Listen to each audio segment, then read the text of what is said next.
A couple of weeks ago, I went to Fuzhou Municipal Museum. One of the ongoing exhibitions was called A Glimpse at Chinese Export Ceramics, Wanjiao No. 1 Shipwrecked Porcelain, which really impressed me. The exhibition hall features a giant screen simulating the very scene of the shipwreck. What adds to the experience is that once we approach the screen, there emerges a digital avatar ready to excavate the ruins, in particular, the lost kitchenware in the shipwreck. The movements of the avatar are completely under our control. When we squat, it dives into the ruins, and when we move our arms, it starts digging.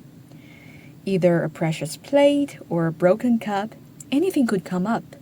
Each time, we get to unearth something different.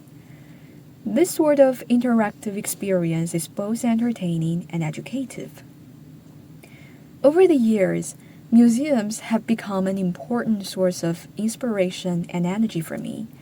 Every time I go travel in a new place, I would always plan a day in a local museum, simply strolling and observing by myself. To me, they are not only repositories of artifacts and historical relics, but where magical moments can happen. When I catch sight of, say, a piece of delicate porcelain from the Song Dynasty, this immediate contact is so powerful that it transports me to another time and space, into a virtual dialogue with my predecessors. I can still remember when I was little, I loved going to the Science and Technology Museum on the weekend. There, I got to try a wide range of programs and experience things such as static electricity, laws of gravity, and so on. These trials served as early enlightenment and education about science, so that later, when I learned about these natural phenomena in the textbook, I no longer found it hard to understand and accept.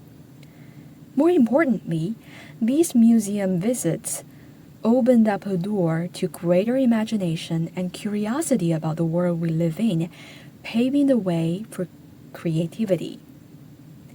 Then I started to wonder the question, what is the relationship between museums and creativity, and the specific role that museums play in the development of the latter?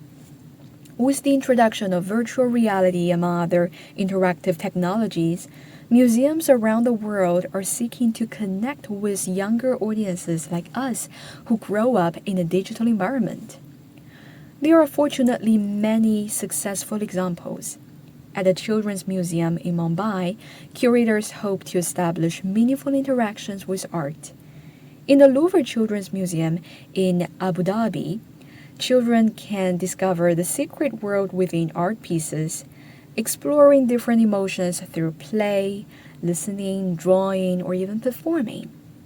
In Doha, the Qatari government is constructing a children's museum dedicated to open-ended, self-guided play. In my eyes, the magic of museum lies in the very fact that it requires our absolute being in a certain time at a certain place. So when I step into a museum, it means a commitment to my time set aside exclusively for this immersive visit. I am able to set free my thoughts and let them wander, because it takes time to go to a museum. We also need to slow down our pace, and only when we slow down can we smell the roses.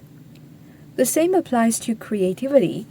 It takes time to be creative. We can never rush to new ideas. Let's imagine a life on the fast lane. It is way too easy to be caught in a daze. Therefore, the effort of physically going into a museum means reconnecting to a real yet distant world, a world that we may not yet be very familiar with, but that shares the same roots and memories of humanity. Thank you.